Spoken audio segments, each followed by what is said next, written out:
નમસ્કાર મિત્રો, હું ધવલ સ્વાગત કરું છું આપણી આ યુટ્યુબ ચેનલ એજ્યુ એન્જલ પર। મિત્રો, તમને એમ થતું છે કે ભાઈ હાઈકોર્ટ આસિસ્ટન્ટનું લેવલ કેવું રહી શકે, બરોબર? એનો પ્રશ્નનો તમારે જવાબ જો જાણવો હોય તો સંપૂર્ણ આ વિડીયો જોજો। હું થોડાક પ્રશ્નો લઈને આવ્યો છું, એના આધારે તમને ખ્યાલ આવશે કે ભાઈ કેવા લેવલનું અને કેવા પ્રશ્નો આ પરીક્ષામાં પૂછાઈ શકે છે। તો વિડીયોને આપણે સ્ટાર્ટ કરીએ। સૌથી પહેલો પ્રશ્ન છે, arrange the given word in the sequence in which they occur in the dictionary. Arrange the given word એટલે કે આપેલા જે શબ્દો છે એને ગોઠવો, ઇન સિક્વન્સ એટલે કે ક્રમમાં, which they occur in dictionary એટલે કે ડિક્શનરીના ક્રમ મુજબ આપેલા શબ્દોને ગોઠવો, એટલે કે અંગ્રેજી ડિક્શનરી મુજબ આપણે ગોઠવવાના છે। તો જોઈએ, પહેલો શબ્દ છે વેજ એટલે કે બધામાં જો WA આ ચોથામાં WE છે એટલે આ છેલ્લો શબ્દ આવશે। તો ઓપ્શનમાં જુઓ આમાં એકમાં છેલ્લો 4 આપેલો છે એટલે ઓપ્શન નંબર એ જ આમાં ડાયરેક્ટ રાઈટ આન્સર બનશે। એટલે આમાં બહુ માથાકૂટ કરવાની પણ જરૂર નથી। તો આપણે તોય છતાંય આપણે વ્યવસ્થિત જોવું હોય તો WA પછી અહીંયા જો G છે, ત્યારબાદ I છે, ત્યારબાદ S છે અને આ V છે, બરોબર? આ રીતના જ ક્રમમાં છે એટલે ઓપ્શન નંબર એ આપણા માટે રાઈટ આન્સર બનશે। ત્યારબાદ એક બીજો પ્રશ્ન છે અને રિઝનિંગનો બોર્ડ માસનો પ્રશ્ન છે, એને જોઈએ। After interchanging the given two sign એટલે કે ઇન્ટરચેન્જિંગ એટલે કે આપેલી જે સાઇન છે ગુણાકાર અને ભાગાકારની એને અદલા બદલી કરીને વોટ વિલ બી એટલે કયું થશે ધ વેલ્યુ એટલે કે કઈ કિંમત મૂલ્ય થશે ઓફ ધ ગિવન ઇક્વેશન એટલે કે આ સમીકરણમાં આ ગુણાકારનું ભાગાકાર અને ભાગાકારનું ગુણાકાર કર્યા બાદ આપણને શું મળશે એવું પૂછેલું છે। તો આપણે બદલી નાખીએ, બરોબર? પહેલાં જોઈએ 47 + 13 અને ભાગાકારનું આપણને ગુણાકાર કરવાનું કીધું છે એટલે ગુણ્યા 65 કરશું। ત્યારબાદ ગુણાકારનું આપણને ભાગાકાર કરવાનું કીધું એટલે ભાગ્યા 5 કરશું અને -16 કરશું। પેલા ભાગાકાર થાય, બરોબર? ભાગુ સબાના નિયમ મુજબ। તો 65 ભાગ્યા 5 એટલે કે 13, 13 પંચા 65। હવે ત્યારબાદ બીજા 13, બરોબર? 13 ગુણ્યા 13 કરવાના એટલે કેટલા થશે 169। હવે આવું ઇક્વેશન બન્યું 47 + 169 - 16। હવે 169 માંથી આપણે 16 માઇનસ કરવી તો કેટલા વધે? તો 9 માંથી 6 જાય તો 3 અને 6 માંથી 1 જાય તો 5 અને 153। હવે 153 માં આપણે 147 એડ કરી તો આપણને ડાયરેક્ટ જવાબ મળી જાય, બરોબર? કેટલા મળે?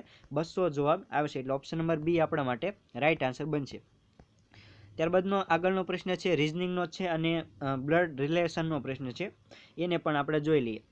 સૌથી પહેલાં આપણે પહેલું વાક્ય વાંચશું, S is the sister of T એટલે કે ટીની બેન કોણ છે? તો એસ છે, બરોબર? એટલે એસમાં આપણે માઇનસની નિશાની કરીશું કારણ કે તે સ્ત્રી છે।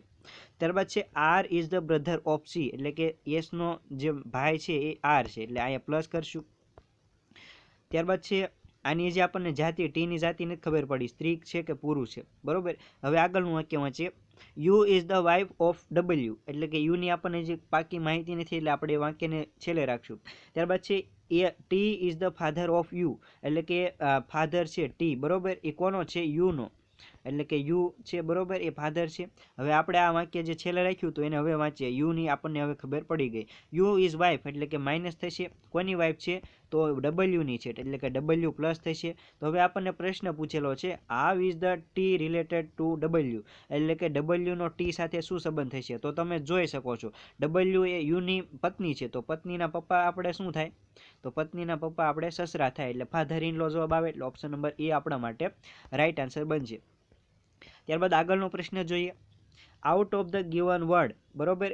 આઉટ ઓફ ધ આપેલા જે શબ્દો છે 3 were are similar in the certain of manner એટલે કે 3 શબ્દો આપણને સરખા આપેલા છે, however one option is the not like 3 એટલે કે એક અલગ પડે છે, બરોબર? આવું તમને થોડુંક વાંચો તોય ખબર પડી જાય, પછી આખું આપણને વાંચવાની ભલે સ્પેલિંગ ન આવડતા હોય તોય વાંધો ન આવે, થોડીક આપણને હિન્ટ મળી જાય એટલે આપણને ખબર પડે કે ભાઈ ઓપ્શન પ્રશ્ન શું કહેવા માંગે છે। તો જુઓ આમાં બનાના છે, એપલ છે અને ગ્રેપ છે, આ બધું શું છે? ફ્રૂટ છે, પણ આ કોટી ફ્લાવર છે એ એક શાકભાજી છે એટલે ઓપ્શન નંબર ડી એક અલગ પડે છે એટલે ઓપ્શન નંબર ડી આપણા માટે રાઈટ આન્સર બનશે। ત્યારબાદ એક આગળનો પ્રશ્ન જોઈએ, who among the following won the men's single title of US Open 2022 એટલે કે US Open 2022માં મેન સિંગલનો ટાઇટલ કોણે જીત્યો છે? તો એક ચાર્લોસ આલ્કારાઝે જીતેલો છે એટલે આ તમને માહિતી જો તમને જીકે હોય અથવા તો કરંટ અફેર આવડતું હોય તો જ આ પ્રશ્નનો જવાબ આવડે, બરોબર? એટલે આમાં ઇંગ્લિશ નથી નડતું। ત્યારબાદ આગળનો પ્રશ્ન જોઈએ, which country will host the FIFA women's world cup 2023 તો ભાઈ આ ફિફા વર્લ્ડ કપ વુમન્સ 2023નું જે આયોજન કયા દેશ યજમાન યજમાન અથવા તો કયા દેશમાં આ યોજાઈ ગયું, બરોબર? તો ઓસ્ટ્રેલિયા અને ન્યૂઝીલેન્ડ દેશમાં ફિફા વુમન્સ વર્લ્ડ કપ 2023 યોજાઈ ગયું. આ ખાસ યાદ રાખી લેજો. આવું ડાયરેક્ટ પેપરમાં પ્રશ્ન પૂછાય છે, કારણ કે 2023નું કરંટ અફેર છે એટલા માટે. સ્પોર્ટ્સ કરંટ છે. ત્યારબાદનો પ્રશ્ન છે, the 5th addition of the Khelo India youth games will be held in ખાલી જગ્યા સિટી ઇન મધ્યપ્રદેશ. એટલે કે આ ખેલો ઇન્ડિયા યુથ ગેમ્સ મધ્યપ્રદેશમાં જે યોજાઈ ગયો એ કેટલામાં નંબરનો યોજાઈ ગયો એ આપણને પૂછેલું છે. તો 8મા નંબરનો યોજાઈ ગયો છે. એટલે 8મા નંબરનો યોજાઈ ગયો છે. આ રીતનું છે. ત્યારબાદનો પ્રશ્ન છે, which of the following provisions, એટલે કે કયો અનુચ્છેદ ઓફ ધ ઇન્ડિયન કોન્સ્ટિટ્યુશન, એટલે કે ભારતના બંધારણનો કયો અનુચ્છેદ છે, ઇઝ બોરો, એટલે કે ઉછીનો, એટલે કે કયા દેશમાંથી લીધેલો છે, ઓફ કેનેડા, એટલે કે કેનેડા દેશમાંથી આપણે કયું આમાંથી લીધેલું છે. તો 4 આપણે ઓપ્શન વાંચીએ. ઇન્ડિપેન્ડન્સ ઓફ જ્યુડિશરી, એટલે કે સ્વતંત્ર ન્યાયતંત્ર, તો આપણે કેનેડામાંથી નથી લીધું. ત્યારબાદ છે કોન્સેપ્ટ ઓફ રિપબ્લિક, એટલે કે પ્રજાસત્તાકનો ખ્યાલ પણ આપણે કેનેડામાંથી નથી લીધું.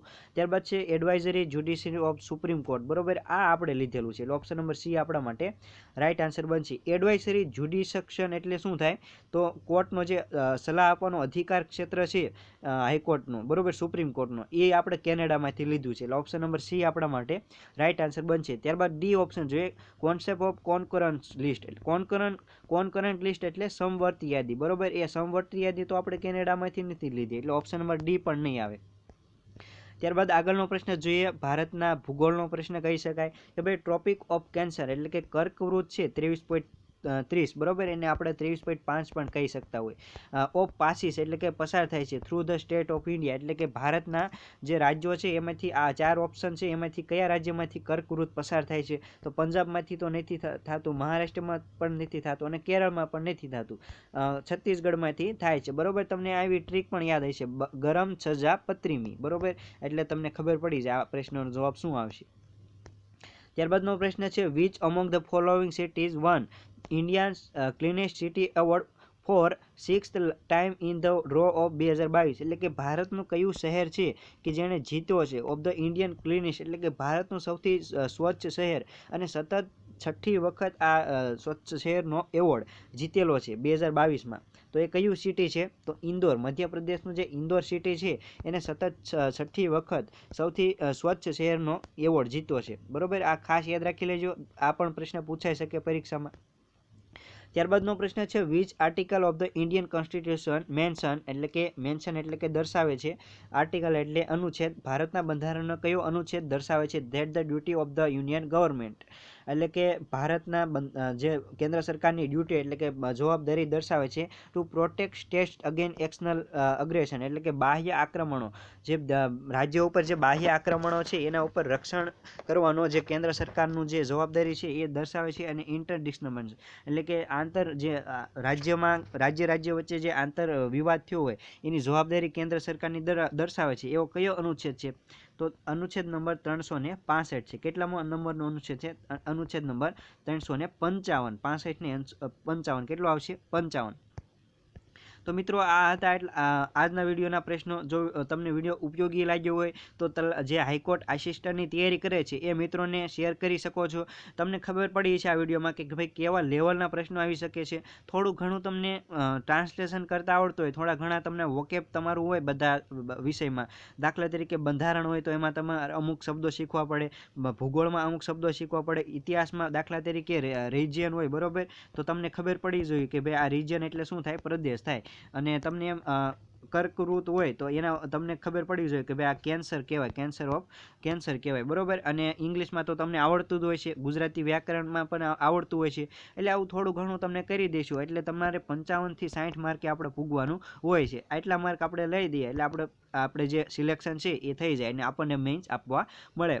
મિત્રો કંઈક નવા વિડીયોમાં મળીએ, ત્યાં સુધી મળીએ. જય હિન્દ, જય ભારત, વંદે માતરમ.